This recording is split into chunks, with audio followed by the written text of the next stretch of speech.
From the cobblestone lanes of Bruges to the grand palaces of Brussels, from the quiet battlefields of Flanders to the fairy tale forests of the Ardennes, Belgium is a living postcard of history, culture, and unexpected beauty. In this cinematic journey, we'll explore its most enchanting cities, forgotten castles, countryside villages, coastal sunsets, and silent monuments that still echo with the past. So before we begin, make sure to hit subscribe, turn on notifications, and stay till the end. Because every place we visit holds a story, and the last one might just become your next travel destination. Now, let's begin our journey. Bruges doesn't wake up with noise. It wakes up with reflections, church towers mirrored in still canals, swans gliding across glass-like water, and centuries-old brick houses painted gold by the sunrise. Some call it the Venice of the North, but Bruges is quieter, older, almost untouched by time. Walk its cobblestone streets and you'll hear more church bells than car engines. At the heart of the city lies Mark Square, surrounded by colorful medieval guild houses, and rising above them like a stone guardian, the Belfry of Bruges, built in the 13th century. Its 366 steps lead to a panoramic view over a city that looks like a painting. Every 15 minutes, its historic carillon bells sing, the same bells that rang during medieval festivals, royal announcements, and even wartime warnings. The canals weave through the city like silver ribbons, once used to transport wool, lace, and spices across Europe. Today, they carry whisper-quiet boats beneath stone bridges, passing ivy-covered walls and lantern-lit alleys. The most photographed view? Rosenhudkai, where willow trees lean over the water and the belfry reflects perfectly in the canal. At night, it looks like a scene from a fantasy film. Bruges isn't just beautiful, it's handmade. Belgian chocolate shops line the old streets, each claiming the best pralines, truffles, and hot chocolate in the world. Lace making, once a trade of medieval nuns, is still done by hand in tiny workshops, with patterns passed down through generations. Locals still whisper about the Lake of Love, Minnewater. Legend says if two lovers cross its bridge together, their love will last forever. Welcome to Brussels, the capital of Belgium, the capital of the European Union, and a city where history and diplomacy share the same streets. At the center of Brussels is the Grand Place, Grote Markt, often called the most beautiful square in the world. Gold-trimmed guild halls, medieval facades, and the towering town hall surround the square like a royal court frozen in time. This is where emperors once stood, where markets bustled centuries ago, and where today millions come just to stand in awe. Every 2 years, the cobblestones are covered with a giant flower carpet, made from nearly 1 million begonias, forming stunning floral patterns across the square. Brussels smells like fresh waffles, coffee, and chocolate. Belgian waffles, crispy on the outside, soft inside, topped with strawberries, whipped cream, or just a dusting of sugar.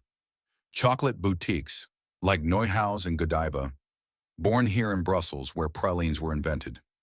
Brussels is also the city of artists and dreamers. The surrealist painter René Magritte lived and created here. His museum showcases the famous man in a bowler hat with a floating apple. Comic book culture is huge. The comic strip route leads you through giant murals featuring the Smurfs, Tintin, and Lucky Luke painted across building walls. Just a short walk away stands Mannequin Pes, a tiny bronze statue of a little boy, strangely one of the most famous symbols of Brussels. He even has over 1,000 outfits. In the modern district, glass buildings reflect the sky. This is the European Quarter. Here stand the European Parliament, European Commission, and Council of the European Union. Decisions made here can change the lives of millions across the continent. Nearby, the futuristic Atomium rises, a giant steel atom built for the 1958 World Expo, symbolizing Belgium's leap into the atomic age. The journey from Brussels is short, just 30 minutes, but it feels like traveling back 600 years. Ghent isn't silent like Bruges, nor political like Brussels. It is alive, a city where medieval towers hover over rivers, Bicycles click over bridges, and students fill cafe terraces with laughter. Once one of Europe's richest cities, Ghent still wears its history proudly in stone, water, and light. Right in the middle of the city stands a fortress that looks straight out of a knight's tale. Gravenstein Castle. Built in the 12th century by the Counts of Flanders, its thick stone walls, watchtowers, and torture chambers tell stories of battles, betrayals, and royal drama. From the castle ramparts, you can see Ghent's skyline, a trio of towers that define the city. Standing in a perfect line, they guard the city's heart. St. Nicholas Church, one of the oldest landmarks, built with blue-gray stone. Belfry of Ghent, 91 meters tall, crowned with a golden dragon that watches over the city. St. Bavo's Cathedral, home to one of the world's most influential paintings, The Adoration of the Mystic Lamb by the Van Eyck brothers. This masterpiece has been stolen, hidden, damaged, and recovered more times than any other artwork in history. Even the Nazis tried to take it during World War II. Ghent's canals don't whisper, they reflect life. Boats glide past medieval guild houses, while students sit along the quays with music, fries, and conversations. Grassley and Cornley, two riverfront streets lined with centuries-old merchant houses. St. Michael's Bridge, the best viewing point of Ghent's skyline, especially at sunset when the water turns gold and the towers light up like lanterns. Ghent blends history with creativity. Cafes serve Belgian hot chocolate beside Gothic cathedrals. At night, the city transforms during the Ghent light plan. Architectural lighting that bathes bridges and buildings in a warm, cinematic glow. Every July, the city erupts in laughter and music during Gentse, one of Europe's biggest cultural festivals. Welcome to Antwerp, a city of merchants, painters, and diamonds. Towering 123 meters into the sky, the Cathedral of Our Lady took 169 years to build and dominates the skyline. Inside hang some of the greatest masterpieces of Peter Paul Rubens, dramatic, emotional paintings that define the Baroque era. Rubens wasn't just a painter, he was a diplomat, a scholar, and Antwerp's greatest storyteller. His house, now the Rubenshuis Museum, still holds his brushes, sketches, and sunlight-filled studio. Just behind the central station lies the Antwerp Diamond District, guarded, glittering, and world-famous. Over 80% of the world's rough diamonds pass through here. Orthodox Jewish, Indian, and Armenian traders have kept the diamond trade alive for centuries. Deals worth millions are sealed with a handshake, not a contract. Antwerp's Grote Markt, Grand Square, is framed by Renaissance guild halls and crowned with the Brabo Fountain, telling the legend of a Roman soldier who defeated a giant by cutting off his hand, giving the city its name, Handwerpen, or to throw a hand. The old port streets still echo with the footsteps of merchants, sailors, and artists who once made Antwerp the richest city in Europe during the 16th century. Antwerp isn't stuck in the past, it's always reinventing itself. The city is home to the famous Royal Academy of Fine Arts, birthplace of the Antwerp Six, designers who revolutionized global fashion. Its cafes serve thick Belgian hot chocolate and frietjes, fries with mayo, best enjoyed near the Riverside Promenade. Street art, vintage shops, and jazz bars fill neighborhoods like Hetzuid and Eilange. Welcome to Leuven, a city where history wears a student backpack and ancient libraries breathe with knowledge. Founded in 1425, KU Leuven is one of the oldest and most prestigious universities in Europe. For nearly 600 years, it has shaped philosophers, scientists, and scholars. Even Erasmus once walked these halls. The university library and its tall tower look peaceful today, but were destroyed in both world wars and rebuilt. Its 1 million books now stand as symbols of resilience and knowledge. In the city's heart stands Leuven's Town Hall, an architectural masterpiece from the 15th century. Its facade is decorated with 236 statues, towers, and carvings, so intricate it looks like lace carved from stone. At sunset, golden lights illuminate the Gothic details, making it one of the most photographed buildings in Belgium.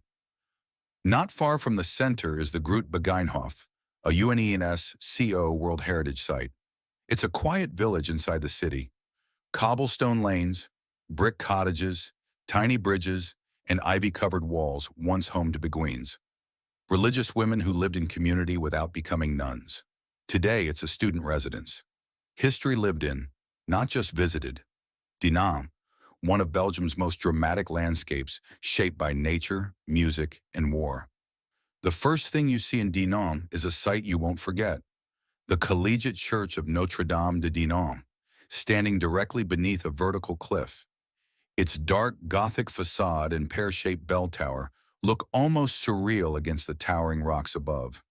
Above the church, carved into the cliff itself, is the Dinant Citadel, built in 1051 to control the Meuse River. You can reach it by climbing 408 stone steps or by cable car. From the top, the view is breathtaking.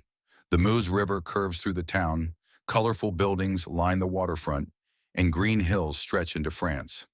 This fortress has witnessed battles, sieges, and one of the darkest days of World War I, when Dinant was heavily destroyed in 1914. Dinant is also the birthplace of Adolphe Sax, the inventor of the saxophone. Across the bridge, colorful saxophones from around the world stand as a tribute to him, each painted to represent a different country. His original home is now a small museum where visitors can see early saxophone designs and learn how one invention changed the sound of modern music. Cruise boats glide along the Meuse River, offering cinematic views of the cliffs, fortress, and riverside houses.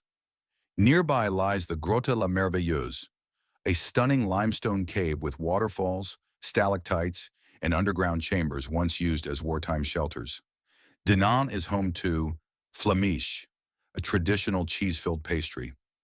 Leuven beer, first brewed by monks in the Leuven Abbey in 1240. Today it remains one of Belgium's most iconic monastery beers. If Belgium's cities were chapters of a book, Mechelen would be the quiet page most travelers skip, not knowing it holds some of the most beautiful lines.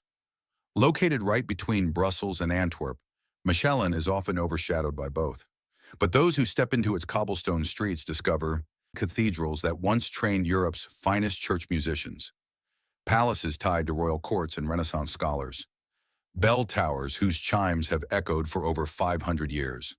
The heart of Mechelen is the breathtaking St. Rumbold's Cathedral, but its true wonder lies in its unfinished Gothic tower. Meant to reach 167 meters tall, but completed at 97 meters due to lack of funds. Climb its 538 wooden steps, and you're rewarded with 360-degree views stretching to Antwerp, Brussels, and Leuven on a clear day. The Carillon, a set of 49 monumental bells played like a piano, unique to Mechelen's musical heritage. It's one of the most famous bell towers in Europe and a UNESCO World Heritage Site. A short walk away stands a quiet Renaissance palace where royal history was written. This was once home to Margaret of Austria, the powerful governor of the Habsburg Netherlands in the early 1500s. Here, future emperors and queens, including Charles V and Anne Boleyn, were educated. The palace's white stone arcades, tranquil garden, and reflecting ponds preserve the elegance of the Renaissance age. Mechelen isn't just about architecture, it's about sound. It is the world capital of carillon music and home to the Royal Carillon School, founded in 1922, the oldest of its kind. From spring to autumn, the sound of bells drifts across rooftops, played live by musicians high in cathedral towers. Unlike Bruges or Ghent, Mechelen's canals are quieter, lined with 16th-century wooden guild houses and cozy cafes. Try local specialties like Mechelen kuku, a traditional chicken dish, or Guden Carolus beer, brewed in the city since 1369. At the meeting point of two rivers, the Sambre and the Meuse, rises a city guarded not by walls, but by a fortress carved into the very bones of the earth. This is Namur, the ancient capital of Wallonia and one of Europe's most strategic strongholds. Long before modern borders, Namur was the gateway to the south. Whoever controlled this hilltop controlled the roads, trade routes, and armies marching through Europe. The citadel of Namur dates back to Roman times, expanded by medieval dukes, and later fortified by Napoleon and King Leopold I. Its massive stone walls, underground tunnels, and panoramic terraces earned it the title, one of Europe's mightiest fortresses. From the top, the view is cinematic. Two rivers winding through forests, terracotta rooftops, and church spires piercing the skyline. You can reach the citadel by walking, cycling, or taking a glass funicular that glides gently above the city. Descending into the city center, Namur reveals a softer side. Narrow medieval streets lined with 17th century townhouses. The Saint-Aubin Cathedral, the Catholic heart of Namur, with Baroque architecture and golden altars. Quiet squares filled with antique shops, chocolatiers, and cafes where locals sip coffee as riverboats pass by. Namur's charm lives on the water. The Meuse River, once a trade route for medieval merchants, is now a peaceful flow of boats, kayaks, and riverside cyclists. Sunset cruises offer views of the citadel glowing above the city, stone walls slowly turning gold against the darkening sky. Hidden beneath the citadel lies a maze of tunnels and over 500 meters long, built to store gunpowder, ammunition, and soldiers. Today, they're open to visitors through light shows, storytelling tours, and VR experiences that recreate historic battles. Before the world knew luxury resorts, before wellness became a trend, there was simply Spa, a peaceful town tucked in the Ardennes forest, known across Europe for centuries as the place where kings, queens, and poets came to heal, rest, and rejuvenate. And yes, the word spa that we use today for relaxation and mineral baths, it comes from this very town. Since the 14th century, Spa has been famous for its mineral-rich springs, believed to cure ailments from fatigue to heartache. The most famous are Pouon Pierre-le-Grand Spring, where Tsar Peter the Great of Russia drank the healing waters in 1717. Clementine Spring and Géronster Spring, each with unique mineral compositions and cool, iron-rich taste. High on a hill, with glass walls overlooking green valleys, stands the stunning Therme de Spa, modern thermal baths connected to the town by a funicular railway. Warm mineral pools, Turkish baths, saunas, and relaxing outdoor baths surrounded by forest mist. This is where time slows and serenity begins. In the 18th and 19th centuries, Spa became known as the Café of Europe, not because of coffee, but because this is where European nobles and artists gathered to talk, dance, write, and gamble. Famous visitors included Marie Antoinette, Victor, Hugo Mozart, Alexandre Dumas. They left behind diaries describing Spa as a place of beauty, elegance, and sunset-lit evenings filled with music. Built in 1763, the Casino de Spa is the oldest casino in the world still in operation. Crystal chandeliers, velvet drapes, classic card rooms. It's less Las Vegas, more royal elegance. Surrounded by rolling hills, rivers, and thick forests, Spa is also a gateway to Signal de Botrange, the highest point in Belgium, 694 meters. Fens of High Belgium, Haute-Fagne, mysterious peat bog landscapes, often wrapped in mist. Hiking trails with moss-covered stones, wooden bridges, and waterfalls. Across this small heart of Europe lies a land stitched together with stories. Castles on cliffs, silent battlefields, cities where art was born and music found its voice. From the fairy-tale canals of Bruges to the healing waters of Spa, from Antwerp's diamonds and masterpieces to the quiet prayers whispered in Mechelen's ancient towers.